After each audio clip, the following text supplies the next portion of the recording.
எம்புரான். இப்போ பொதுவாக மலையாள சினிமா பார்த்தீங்கன்னு வச்சுங்களேன், நல்ல கண்டென்ட்டாக ஒரு தான் படம் பண்ணுவாங்க. அந்த ஒரு மலையாள சினிமானா படம் நல்லா இருக்கு நல்லா இல்லை தாண்டி ஒரு கண்டென்ட் இருக்கும், ஒரு நல்ல ஒரு லாஜிக்கோட படம் இருக்கும். பட் இந்த படம் என்ன பார்த்தீங்கன்னு வச்சுங்களேன், இந்த கேஜிஎஃப், புஷ்பா இந்த மாதிரி படங்கள்லாம் இன்ஸ்பயர் பண்ணி ஒரு ஹை பட்ஜெட்டில் ஒரு ரொம்ப கமர்ஷியலாக பண்ணுங்கிற ஒரு நினப்பில் என்ன பண்ணிட்டாங்க, ஹீரோவுக்கு வந்து ஓவராக பில்டப் கொடுக்கணும், படமே பில்டப் அந்த மாதிரி விஷயங்கள் பண்ணணும்னு சொல்லிட்டு அது எப்படி எடுக்கன்னு தெரியாமல் படத்தை வந்து டோட்டலாக சொதப்பிட்டாங்க. அவ்வளோதான் சொல்லணும். இப்போ லூசிஃபர் அந்த ஃபர்ஸ்ட் பார்ட் பார்த்தீங்கன்னா அதில் வந்து ஒரு கண்டென்ட் இருந்துச்சு. எப்படி வந்து அந்த ஸ்டீஃபன் கேரக்டர் வந்து அதில் ஒரு மிஸ்ட்ரி இருந்துச்சு, அவர் யார் என்ன ஏதுன்னு சொல்லிட்டு அந்த படமே டோட்டல் எங்கேஜிங்காக இருக்கும். கிளைமேக்ஸில் பார்த்தீங்கன்னா ஒரு பிட்டு வரும், என்னென்னா எல்லா விஷயமும் வந்து பேக்ரவுண்டில் இவர் தான் பண்ணார் அப்படின்னு சொல்லிட்டு.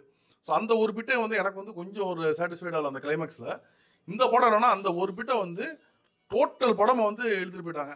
ஸோ அதுதான் வந்து எனக்கு மிகப்பெரிய மைனஸ். படம் வந்து பயங்கர லேக், ஃபர்ஸ்ட் ஹாஃப்மே லேகு, செகண்ட் ஹாஃப்மே லேகு. ஸோ படம் வந்து நம்ம உட்காந்து பார்க்குறது வந்து ரொம்ப டஃப்பாக இருந்துச்சு. இன்னொன்று பார்த்தீங்கன்னா ஒரு படம் வந்து ஒரு படமாக இல்லை, ஒரு ஓப்பனிங்கு, ஒரு கதை ஃப்ளோ, அதுக்கப்புறம் ஒரு எண்டு, அந்த மாதிரிலாம் இல்லாமல் ஃபுல்லாக பில்டப் சீனு வெறும் பில்டப் மேலே பில்டப்பாக படம் வந்து டோட்டலாகவே போயிட்டுருக்கு.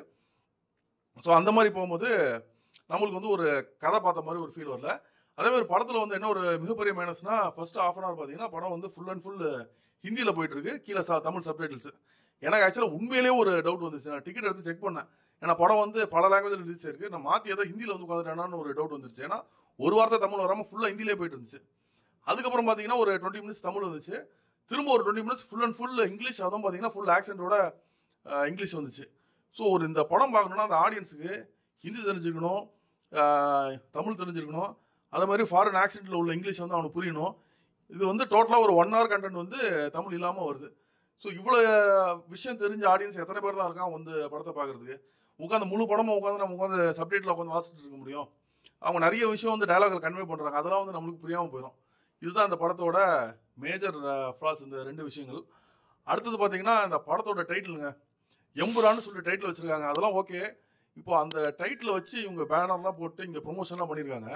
அதுதான் வந்து எனக்கு ரொம்ப ஒரு கீழ்த்தனமான ஒரு இதாக தெரிஞ்சுது.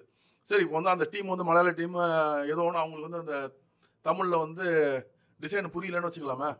இப்போ வந்து லூசிஃபர் 2ங்கனால ஒரு 2 மாதிரி ஒரு இதை போட்டுட்டு அது பார்த்தீங்கன்னா தமிழில் ஊ மாதிரி இருக்குது. ஊ போட்டு எம்புரான்னு வச்சிங்கன்னா ரொம்ப அசிங்கமான ஒரு வார்த்தை வருது. இப்படி ஒரு கீழ்த்தனமான ஒரு விஷயத்த வந்து வச்சு நீங்கள் ப்ரொமோஷன் பண்ணலாமா?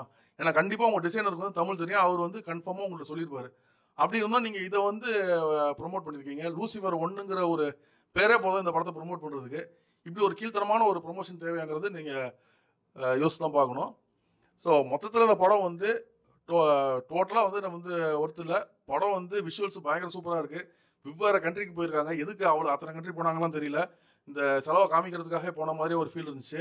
சினிமாட்டோகிராஃபர் ரொம்ப நல்லா பண்ணியிருந்தாரு. அதுவும் வந்து ஆக்டிங் வைஸ் பார்த்தீங்கன்னா எல்லாமே ப்ரொஃபஷனல் ஆக்டர்ஸ். அவங்களாம் வந்து ரொம்ப ஒரு எக்ஸ்ட்ரானரி ஆக்டிங்னு சொல்ல முடியாது, அவங்க அந்த ஸ்கோப் கிடையாது. பட் அவங்க ரோலை வந்து பர்ஃபெக்டாக எல்லாருமே நடிச்சிட்டாங்க. அதே மாதிரி படத்தில் வந்து பில்டப் வந்து ஓவர் பில்டப் கொடுத்துட்டாங்க. மோகன்லாலுக்கு ஒரு பில்டப் கொடுக்குறீங்கன்னா ஓகே, ஒத்துக்கலாம், அவர் தான் ஹீரோ. பட் இருக்கிறவன் வரவன் போகிறவனுக்கெல்லாம் பில்டப் கொடுத்துட்ருக்கீங்க. கடலுக்கு நடுவில் ஒரு ஆள் இருக்கான், அவனுக்கு அவ்வளோ பெரிய பில்டப். அவன் ஒரு டான்னு சொல்கிறீங்க, சரி டான் ஓகே. பட் இந்த படத்தில் அந்த டான் கேரக்டர் என்னவா பண்ணுறாருங்கிறது ஒரு விஷயம் இருக்குல்ல. ஃபுல் பில்டப் கொடுத்துட்டு கொண்டு வந்து அவன் நின்னா மோகன்லாலில் ஃபோன் அடிக்கிறாரு, இனிமேல் இந்த மாதிரிலாம் பண்ணனா புல்லட் வந்து உன் நெத்தியில் இருக்கும் அப்படின்னு சொல்லிட்டு. புல்லட் நெத்தி அப்படின்னு பார்த்தா அவர் குடிச்சிட்டு இருக்க கிளாஸில் வந்து உள்ள புல்லட் இருக்கும். ஸோ இந்த மாதிரி ஒரு சீனில், அவர் மொக்க வாங்குற சீனில் வந்து அவருக்கு எதுக்கு அவ்வளோ ஒரு பில்டப் தேவை? ஸோ அதான் எங்கே பில்டப் கொடுக்கணும், எங்கே பில்டப் கொடுக்கக்கூடாது, எங்கே ஒரு ஹை இருக்கணும், எங்கே ஒரு லோ இருக்கணும், இதெல்லாம் தெரியாமல் ஃபுல்லாக அந்த வெறும் ஹை மூமெண்ட் மாத்திரம் வச்சு பண்ணும்போது இந்த படம் டோட்டலாகவும் சொதப்பிடுச்சு. உண்மையிலே வந்து டேரக்டர் பிருத்விராஜ் வந்து ஒரு புஷ்பாவை ரீக்ரியேட் பண்ண ட்ரை பண்ணியிருக்காரு, ஒரு கேஜிஎஃப் ரீக்ரியேட் பண்ண ட்ரை பண்ணியிருக்காரு. பட் அதெல்லாம் பண்ண தெரியாமல் டோட்டலாக சொதப்பிட்டாரு. மலையாள சினிமாவில் வந்து திருஷ்யம் மாதிரி, இல்லை பிரேமலு மாதிரி, மஞ்சுமல் பாய்ஸ் மாதிரி கண்டென்ட் ஓரியன்டாக எத்தனை ஃபிலிம்ஸ் வந்துருக்கு. உங்கள் ஃப்ளாப் ஃபிலிம்லேயே ஒரு கண்டென்ட் இருக்கும், அந்த கண்டென்ட் வேணால் ரீச் ஆகாமல் இருந்திருக்குமே தவிர ஒரு கண்டென்ட் ஓரியன்டாக ஒரு பயங்கரமான ஒரு இண்டஸ்ட்ரி வந்து மலையாள ஃபிலிம் இண்டஸ்ட்ரி. தயவு செய்து இந்த மாதிரி ஜஸ்ட் பில்டப்பு இந்த மாதிரி விஷயங்கள் பின்னாடி போய் உங்கள் இண்டஸ்ட்ரியோட இதை கெடுத்துக்காதீங்க. இது உங்களோட ஒரு ப்ராப்பர் ஃபர்ஸ்ட் அட்டெம்ப்ட். இந்த மாதிரி ஜஸ்ட் பில்டப் வச்சு ட்ரை பண்ணது. தயவுசெய்து இந்த அட்டெம்ப்ட்லாம் பண்ணாதீங்க. உங்கள் கண்டென்ட் தான் வந்து உங்கள் இண்டஸ்ட்ரிக்கே ஒரு பெருமை கொடுக்குது. எங்களெல்லாம் உங்கள் இண்டஸ்ட்ரியை பார்த்து பொறாமப்பட வைக்குது. நல்லா கண்டென்ட் கொடுக்குறீங்களேன்னு. நீங்கள் வந்து இந்த இண்டஸ்ட்ரியெல்லாம் பார்த்துட்டு பில்டப் கொடுக்க ட்ரை பண்ணுறேன்னு சொல்லிட்டு கெடுத்துக்காதீங்க. அவ்வளோதான் நான் சொல்ல வரேன். இந்த வீடியோ பிடிச்சிருந்துச்சுன்னா லைக் பண்ணுங்க, ஷேர் பண்ணுங்க, கமெண்ட் பண்ணுங்க. ரஃபி தியேட்டரை மறக்காம சப்ஸ்கிரைப் பண்ணிருங்க. பெல் பட்டனை கிளிக் பண்ணிருங்க.